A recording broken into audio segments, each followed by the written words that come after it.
Hello friends, आज हम बात करने वाले हैं कोल्ड वार के ऊपर, जिसको हम हिंदी में शीत युद्ध के नाम से जानते हैं।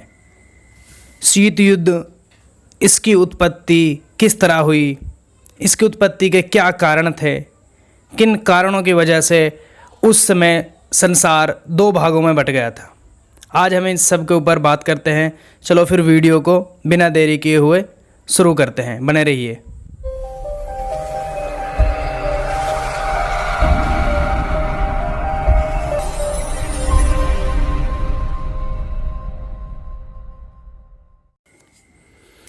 शीत युद्ध दूसरे विश्व युद्ध के बाद के काल में संयुक्त राज्य अमेरिका और सोवियत रूस के संबंधों के बीच उत्पन्न तनाव की स्थिति को शीत युद्ध के नाम से जाना जाता है। रूस के नेतृत्व में साम्यवादी और अमेरिका के नेतृत्व में पूंजीवादी देश दो गुटों में बटे हुए थे। दो महाशक्तियां अलग अलग गुटों में बटी हुई थी उस टाइम पर। शीत युद्ध शब्द का सर्वप्रथम प्रयोग जिसने किया है उसका नाम है राजनेता बर्नार्ड। शीत युद्ध शब्द का सर्वप्रथम प्रयोग 16 अप्रैल 1947 को दक्षिण कोरिया की व्यवस्थापक में भाषण देते हुए अमेरिकी राजनेता बर्नार्ड बार उसने दिया था।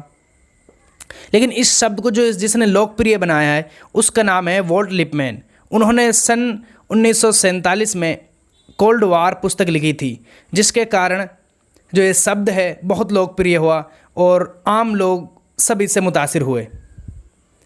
वैसे तो कोल्ड वार बहुत पहले से शुरू हो गया था, लेकिन जो हमारे सामने जो जाहिर होता है वो 1947 के बाद जाहिर होता है। कोल्ड वार बहुत पहले से चला आ रहा था। एक दूसरे को नीचा दिखाने की कोशिश उन दो गुटों में बहुत पहले से चल रही थी। दूसरे विश्व युद्ध से पूर्व यद्यपि अमेरिका एवं सोवियत संघ में बुनियादी मतभेद थे, फिर भी युद्ध के दौरान उनमें मित्रतापूर्ण संबंध दिखाई पड़ते हैं।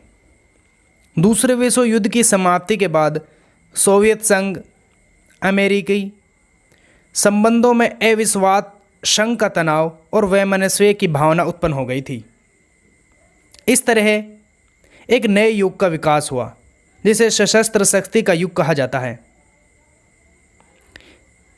शीत युद्ध एक ऐसा युद्ध था जिसका रण क्षेत्र मानव का मस्तिष्क था। यह मनुष्य के मनों में लड़ा जाने वाला युद्ध था। इसे स्नायु युद्ध भी कहा जा सकता है। अतः शीत युद्ध के दुष्परिणामों से बचते हुए युद्ध द्वारा प्राप्त होने वाले समस्त उद्देश्यों को प्राप्त करने का एक नूतन हथियार था। ये एक ऐसा युद्ध था जो मनुष्य के मनों से खेला जा रहा था। एक दूसरे को नीचा दिखाने की कोशिश। ये कोई गोला बारूद हथियारों का युद्ध न था। शीत युद्ध उत्पत्ति के क्या कारण थे? पहला कारण तो ये था कि पूंजीवादी और साम्यवादी विचारधारा का प्रसार। दूसरा, सोवियत संघ द्वारा याल्टा समझौते का पालन न किया जाना। तीसरा, सोवियत संघ का एक महाशक्ति राष्ट्र के रूप में उभरना। ईरान में सोवियत संघ का हस्तक्षेप, यूनान में साम्यवादी प्रसार, अमेरिका का परमाणु कार्यक्रम, लैंड लीज समझौते का समापन, फासीवादी ताकतों को अमेरिकी सहयोग, बर्लिन विवाद आदि निम्नलिखित हैं। इसके बाद और इसी तरह ये युद्ध चलते चलते सन 1991 में सोवियत संघ के विघटन के पश्चात शीत युद्ध का अंत हो गया और अमेरिका ही एक महाशक्ति के रूप में बचा और इसके बाद संसार एक ध्रुवीय हो गया। अगर आपको वीडियो दोस्तों पसंद आई हो, अच्छी लगी हो, तो प्लीज़ चैनल को सब्सक्राइब करें और बेल आइकन को प्रेस करें और प्लीज़ सपोर्ट करें। ज़्यादा से ज़्यादा अपने फ्रेंडों को शेयर करें ताकि हम आपको आगे इसी तरह से और अच्छी वीडियो बनाएं, अच्छे कंटेंट लाएं। तो प्लीज़ सब्सक्राइब करें चैनल को। बहुत बहुत ख्याल रखिएगा अपना।